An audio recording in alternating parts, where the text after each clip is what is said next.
अब सवाल है कि ये किस आधार पे हिंदू गांव बनाएंगे। क्या इस आधार पे हिंदू गांव बनाएंगे कि जो जजमानी सिस्टम चली आ रही थी उसके आधार पे? तो जजमानी सिस्टम में तो जितने भी अछूत जातियां हैं, अछूत जातियां हैं, छूत का मतलब टचेबल और अछूत का मतलब अनटचेबल, तो छूत जातियां जिसमें नाई है, जिसमें यादव हैं, जिसमें वासरमैन कम्युनिटी है, जिसमें मौर्य समाज है, अब इनको किस आधार पे हिंदू गांव में बसाएंगे? इडियोलॉजी आपके आरएसएस की इडियोलॉजी है, विश्व हिंदू परिषद की इडियोलॉजी है, हिंदू महासभा की इडियोलॉजी है, और अपने फाउंडेशन के दिन से ही हिंदू महासभा और आरएसएस का मुख्य मुद्दा है कि भारत को हम हिंदू राष्ट्र बनाएंगे, और उसके लिए एक चेहरा चाहिए था। ये चेहरा तो है ही है, लेकिन ये भारत के प्रशासनिक अधिकारी के तौर पे हैं, इसीलिए इनको आगे न करके जितने भी साधु महात्मा हैं, जिसमें धीरेन्द्र शास्त्री हैं, जिसमें कई शंकराचार्य हैं, इन्होंने हर कुंभ में, महाकुंभ में लगातार हिंदू देश, हिंदू राष्ट्र की बात की है। तो वो अभी हाल में ही महाकुंभ हुआ था, जिसमें ये धीरेन्द्र शास्त्री आए हुए थे और उन्होंने हिंदू राष्ट्र की बात की। तो ये कुल मिला करके ये हिंदू राष्ट्र की बात कोई नई बात नहीं है, पुरानी बात है। बस बात यह है कि आज वो सरकार में है और सरकार की वजह से ये बात। तीसरी बात, मुझे ऐसा लगता है कि ब्राह्मण समाज एक कॉन्स्पिरेसी का समाज है, कॉन्स्पिरेटर है, और जिसके अंदर न्याय जस्टिस नहीं होता। नमस्कार, जय भीम। हमारे साथ इस वक्त हैं इलाहाबाद विश्वविद्यालय के प्रोफेसर डॉक्टर विक्रम। सर, हमारे चैनल पर आपका बहुत बहुत स्वागत है। धन्यवाद आपको।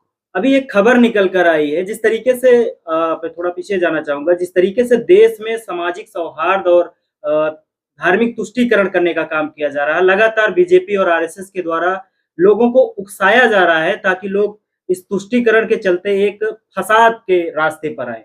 वहीं दूसरी तरफ हिंदू राष्ट्र की परिकल्पना को देखते हुए धीरेन्द्र शास्त्री जो हैं, एक अलग से गांव बसाने जा रहे हैं, जबकि संविधान समता की बात करता है, समानता की बात करता है, सारे धर्मों को समान मानता है। लेकिन मैं आपसे जानना चाह रहा हूं कि क्या हिंदू राष्ट्र या हिंदू गांव बनाना कहां तक उचित है? किस तरीके से देखते हैं आप? Thank you. सबसे पहली बात कि जो हिंदू राष्ट्र, हिंदू गांव बनाने की बात बागेश्वर बाबा लेकर आए हैं, तो सबसे पहले ये जो अनिल तिल तुम्बड़े हैं या तमाम इतिहासकार हैं, और मेरे अपने एनालिसिस के आधार पे हिंदू एक मिथ शब्द है। हिंदू सच कोई कहा नहीं जाता। ये पता ये होना चाहिए कि हिंदू हैं कौन, किसको हम हिंदू की कैटेगरी में रखेंगे, या हिंदू है कौन। शुरुआत करते हैं बाबा साहेब की किताब से। बाबा साहेब की किताब द रिडल्स ऑफ हिंदुइज्म है। उस किताब के अनुसार ये तय नहीं हो पा रहा है कि हम किसको हिंदू कहेंगे, क्योंकि हिंदू शब्द एक बृहद शब्द है और एक बहुत कंफ्यूजिंग टर्म है। क्योंकि हिंदू धर्म में देखेंगे तो धर्म ना होकर बल्कि जातियों का एक समूह है, जातियों का एक बंटवारा है। जैसे ब्राह्मण, क्षत्रिय, वैश्य और शूद्रों के मध्य में बंटवारा है। यहाँ तक कि जो शूद्र जातियां हैं उनमें भी कई हजार जातियां हैं, या यहाँ जो दलित जातियां वो भी कई वर्गों में, कई जातियों में बटा हुआ है। अब सवाल है कि ये किस आधार पे हिंदू गांव बनाएंगे। क्या इस आधार पे हिंदू गांव बनाएंगे कि जो जजमानी सिस्टम चली आ रही थी उसके आधार पे? तो जजमानी सिस्टम में तो जितने भी अछूत जातियां हैं, अछूत जातियां हैं, छूत का मतलब टचेबल और अछूत का मतलब अनटचेबल, तो छूत जातियां जिसमें नाई है, जिसमें यादव हैं, जिसमें वासरमैन कम्युनिटी है, जिसमें मौर्य समाज है, अब इनको किस आधार पे हिंदू गांव में बसाएंगे? मसलन कि भारतीय समाज में आज भी स्ट्रक्चरल रूप में देखिए तो ये ढांचागत जातियां अपने अपने एरिया में सेपरेट कम्युनिटी के रूप में बिलोंग करते हैं। जैसे भारत के संदर्भ, जैसे गांव में जाइएगा तो आपको बभनौटी, जहाँ जो ब्राह्मण समाज के लोग रहते हैं, अहिरौटी जहाँ पे यादव समाज के लोग रहते हैं, तुर्कमान जहाँ पे मुस्लिम समाज के अलग से लोग रहते हैं, चमरौटी जहाँ पे चमार के लोग अलग से बिलोंग करते हैं। और गाँव के नाम भी पूरा के आधार पे रखा गया है। कई जगहों पे जाइएगा तो बभनपुरा कहते हैं या बभनटोली कहते हैं।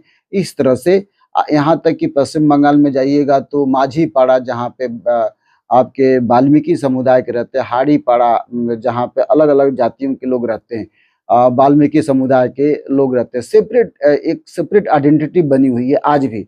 ये केवल गांव की बात नहीं है, शहरों में भी आप ये देखिएगा कि मसलन करोल बाग का एरिया देखिएगा तो चमड़ा छीनने वाली जातियों के आधार पे करोल बाग का है, और बहुत बड़ी मात्रा में जातियां हैं। हर शहर में भी आप देखिए, इलाहाबाद में भी आपको इस तरह की जैसे नैनी है फॉर इंस्टेंस, वहाँ पे भी बहुत से अलग-अलग जातियों के अलग-अलग मोहल्ले टोले मिलेंगे। तो ये जो जजमानी सिस्टम या कास्ट बेस्ड स्ट्रक्चर के आधार पे ये गाँव बनते चले आ रहे हैं। अब सवाल है कि बागेश्वर धाम जो हिंदू गाँव बनेगा, उसमें वो एक शहरनुमा गाँव बनेगा या शहर शहर बनेगा, ये अभी पता नहीं। लेकिन वहाँ पे किस आधार पे बसाएँगे? ज़ाहिर है कि अगर आप कहेंगे हिंदू, तो ब्राह्मण अपने आप को 3% है, 2% है, वो अपने आप को हिंदू मानता है। यहाँ तक कि कई बार वो अपने आप को इस शब्द से अपने को दरकिनार करता है। मसलन यदि मैं हिस्ट्री की बात करूँ, तो आज 5 तारीख है, आज अशोक का जन्मदिन है और आपको आश्चर्य होगा कि इतने बड़े राजा ने भी अशोक के शासनकाल में भी, मौर्य समाज के शासनकाल में भी अशोक ने ब्राह्मणों के लिए अलग सुविधाएँ दी हुई थी, उनको अलग तरह का रिस्पेक्ट दिया। यह बात एनसीईआरटी की किताबों में बाकायदा लिखी गई है, खासकर पुरानी एनसीईआरटी की किताबों में, जिसके मुख्य राइटर आर.एस. शर्मा हैं, रोमिला थापन है। और आर.एस. शर्मा की किताब में साफ-साफ है कि अशोक के शासनकाल में ब्राह्मणों को अलग से तवज्जो दी जाती थी। उसे अग्रहारा गाँव कहा जाता है, साउथ इंडिया में अग्रहारा गाँव कहा जाता है। तो इस तरह से तमाम एरिया है, उनको गाँव के गाँव दान दिए जाते थे। और आज वक्फ बोर्ड पे पार्लियामेंट कानून बनाने जा रही थी, तो इस पे भी संज्ञान लेना चाहिए कि वक्फ बोर्ड पे तो आप कानून बना रहे हैं, लेकिन जो ब्राह्मणों को गाँव के गाँव दान दिए गए और जो ब्राह्मण समुदाय धनी हुआ, किस आधार पे? तो ब्राह्मण अपने आप को कभी भी हिंदू से सेपरेट आइडेंटिटी मानने की बात की। जी। भारत जो है दुनिया का सबसे बड़ा लोकतांत्रिक देश है और संविधान से पूरा देश चलता है। तो क्या ये हिंदू राष्ट्र या हिंदू गाँव ये संविधान के इतर है? तो क्या लगता है कि जब हिंदू राष्ट्र या जिस तरीके से बीजेपी और आरएसएस के नेता जो है हिंदू राष्ट्र की बात करते हैं, वहीं उनके टटपूजिए जो नेता हैं धीरान शास्त्री जैसे पाखंडी लोग हिंदू गाँव स्थापित करने की बात कर रहे हैं, तो क्या फिर संविधान का क्या होगा? क्या उनका अलग से संविधान होगा? देखिए, मेरी बात कंप्लीट नहीं हो पाई। मैं ये कहना चाहता हूँ कि इसी हिंदू के कॉन्सेप्ट के आधार पे ये आर्य समाज के जो संस्थापक हैं दयानंद सरस्वती भी अपने आप को कहते हैं कि वो आर्य हैं और वो अपने आप को हिंदू नहीं मानते। और इसी पे बहस करती हुई किताब है why I am not a Hindu, ये कांचालैया ने लिखा। और इसी के जवाब में why I am a Hindu Shashi Tharoor ने लिखा। तो हिंदू एक बड़ा डिबेट का एक सवाल है, तो इस पे हमें ध्यान देना चाहिए।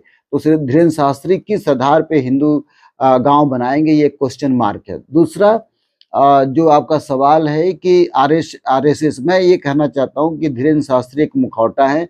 बेसिकली भारत का जो वर्तमान प्राइम मिनिस्टर हैं आदरणीय नरेंद्र मोदी साहब, इनकी पूरी आइडियोलॉजी आपके आरएसएस की आइडियोलॉजी है, विश्व हिंदू परिषद की आइडियोलॉजी है, हिंदू महासभा की आइडियोलॉजी है। और अपने फाउंडेशन के दिन से ही हिंदू महासभा और आरएसएस का मुख्य मुद्दा है कि भारत को हम हिंदू राष्ट्र बनाएंगे और उसके लिए एक चेहरा चाहिए था। ये चेहरा तो है ही है, लेकिन ये भारत के प्रशासनिक अधिकारी के तौर पे हैं, इसीलिए इनको आगे न करके जितने भी साधु महात्मा हैं, जिसमें धीरेन्द्र शास्त्री हैं, जिसमें कई शंकराचार्य हैं, इन्होंने हर कुंभ में, महाकुंभ में लगातार हिंदू देश, हिंदू राष्ट्र की बात की है।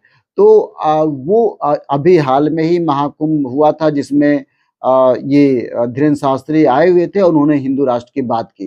तो ये कुल मिला करके ये हिंदू राष्ट्र की बात कोई नई बात नहीं है, पुरानी बात है। बस बात ये है कि आज वो सरकार में हैं और सरकार की वजह से ये बात। तीसरी बात, मुझे ऐसा लगता है कि ब्राह्मण समाज एक कॉन्स्पिरेसी का समाज है, कॉन्स्पिरेटर है और जिसके अंदर न्याय जस्टिस नहीं होता। यह बात उन्होंने कई दफे अंग्रेजों ने कहा था और उसके पीछे, हिंदू राष्ट्र के पीछे जो हिंदू कैपिटलिज्म है, हिंदू का विकास है, ये एक बिजनेस है। हमने अभी न्यूज़ 24 के माध्यम से में ये बताया गया है कि धीरेन्द्र शास्त्री ये कह रहे हैं कि मकान, जैसे बिल्डर मकान बनाते हैं और 15 लाख 14 लाख में अलॉट करेंगे। तो ये 15-16 लाख की जो बात आई है, बेसिकली यह पूंजीवाद को एड्रेस करते हुए दिखाया जा रहा है, क्योंकि जो बिल्डर हैं ज़्यादातर बड़े-बड़े उद्योगपतियों के बिल्डर हैं। तो धीरेन्द्र शास्त्री इनडायरेक्टली डायरेक्टली एक उद्योगपति हैं और धार्मिक उद्योगपति हैं, और ये अपने उद्योग को बढ़ावा देना चाहते हैं, जो भारतीय सरकार इनको अपनी मंशा में, माने जो पैसा कमाने की मंशा, पूंजीपति बनने की मंशा, उसमें मदद कर रही है। धर्म के नाम पर धंधा। हाँ, धर्म के नाम पे धंधा कह सकते हैं। हाँ। एक सवाल मैं और लेना चाहूंगा, जिस तरीके से अभी संविधान से चल रहा है देश, हिंदू राष्ट्र कह सकते हैं, अभी स्थापित नहीं हुआ है, फिर भी जो ओबीसी एससी एसटी के बड़े नेता हैं, दिग्गज हैं, जो संवैधानिक पदों पर हैं, जिनका एक वर्चस्व है, मैं उदाहरण लेना चाहूंगा, अखिलेश यादव को ही ले लीजिए। वो मुख्यमंत्री, उनका जो आवास था वो गंगा जल से धुलवाने का काम किया गया। तो क्या हिंदू राष्ट्र अगर स्थापित हो जाता है, तो मैं आपसे जानना चाहूंगा कि फिर अखिलेश यादव जैसे जो नेता लोग हैं हमारे ओबीसी समाज से, तो उनके साथ कैसा व्यवहार होगा? अरे अखिलेश यादव को छोड़िए, मैं प्रोफेसर बन गया हूँ, मेरा भी घर गंगा जल से धोया जाएगा, मेरा भी चैम्बर गंगा जल से धोया जाएगा यदि हिंदू राष्ट्र बनेगा। और चैम्बर तो छोड़िए, मैं प्रोफेसर रह भी पाऊंगा कि नहीं रह पाऊंगा, ये भी एक सवाल है। तो कई बार बाबा साहब कहते हैं कि आपको जहाँ इनजस्टिस है उसके प्रति नफरत होनी चाहिए। दिक्कत तो ये है कि अखिलेश यादव जैसे लोग या जो ओबीसी समाज के तमाम ऐसे नेता हैं, उनको हिंदू समाज चाहे लाख इनको नफरत वाली बातें करे, लेकिन इनको नफरत नहीं पैदा हो रही है। और अखिलेश यादव का तो बाकायदा घर धुलवाया गया, तो आने वाले समय में दोबारा से इस तरह की घटनाएं घटेंगी, क्योंकि ये घटनाएं वायलेंस के आधार पर घटेंगे, हिंसा के आधार पर घटेंगे, और हिंसा जब राज हिंसा करती है तो उसका परिणाम कत्लेआम होता है। जैसे मसलन फिलिस्तीन की समस्या लीजिए, धर्म के आधार पे जेरूसलम को समाप्त करने का प्रयत्न चल रहा है। आपको अभी पता है कि ट्रंप ने ये कहा कि गाजा को हम नए सिरे से एक मॉल की तरह डेवलप करेंगे, तो वहाँ पे न जाने कितने फिलिस्तीनियों को सफाया कर दिया गया। आप याद कीजिए 1949 के दौरान फिलिस्तीन एक छोटा सा देश था, एक बड़ा देश था, इजराइल एक छोटा सा देश था। आज क्षेत्रफल पूरी की पूरी जो इजराइल है, वो फिलिस्तीन के जमीन को अपने हथिया लिया। तो धर्म जो है हिंसात्मक रूप अपनाता है। ट्रंप का केस देखिए कि ग्रीनलैंड पे कह रहा है कि ग्रीनलैंड को हम अपने में देश में मिलाने के प्रयास करेंगे। ट्रंप ने टैरिफ वार भी छोड़ दिया है। तो कहीं ना कहीं धर्म एक व्यवसाय है, धर्म के माध्यम से धर्म एक धंधा है, जैसा आपने कहा। तो ये धर्म के आधार पर वायलेंस करेंगे। तो जब वायलेंस, आपको पता है कि तमाम एक फिल्म है तीसरी आज़ादी। जब तीसरी आज़ादी देखेंगे तो प्राचीन काल में किस तरह से अपने मनुस्मृति को लागू करने के लिए हिंसा का सहारा लिया गया, तो फिर हिंसा का सहारा लेंगे। आपके सामने तालिबान ने अफगानिस्तान पे कब्जा कर लिया और पूरी दुनिया देखती रहेगी। उसी तरह से जब ये हिंदू धर्म घोषित होगा तो ये वायलेंस लेकर आएगा, हिंसा लेकर आएगा। जहाँ पे जो ये लोग गफलत में हैं, जो लोग ये सोचते हैं कि भारत में हिंदू धर्म एक हिंदू राष्ट्र नहीं बन पाएगा, कभी संभव नहीं है, क्योंकि अब एससी एसटी ओबीसी जाग चुका है। इस जागने के बावजूद भी आपके ऊपर पेशाब किया जा रहा है। आपके बुंदेलखंड में लगातार वाल्मीकि समुदाय के साथ तरह तरह की घटनाएं घट रही हैं। एक आंकड़े बताते हैं कि 413 वाल्मीकि समुदाय के लोगों की मौत हो गई सीवर में गिरने से। तो ये तो तब की बात है जब भारत में फुल फ्लेज एक देश है, एक संविधान है, तब हो रहा है।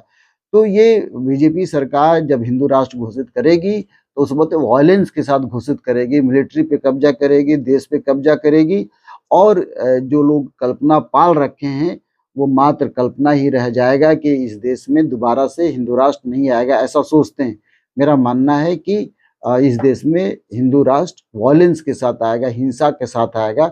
इसका उदाहरण मैंने आपको अफगानिस्तान का दिया, इजराइल का दिया, अमेरिका का दिया, आपका फ्रांस में इस तरह की कुछ दिन पहले घटना घटी थी, और बांग्लादेश का एग्जाम्पल आपके सामने है कि वहाँ पे यूनुस खान की सरकार है। आप देखिए श्रीलंका में एग्जाम्पल देखिए। तो जब भी सरकार बदलेगी वायलेंस के साथ बदलेगी, और हिंदू राष्ट्र बनेगा तो वायलेंस के साथ बनेगा।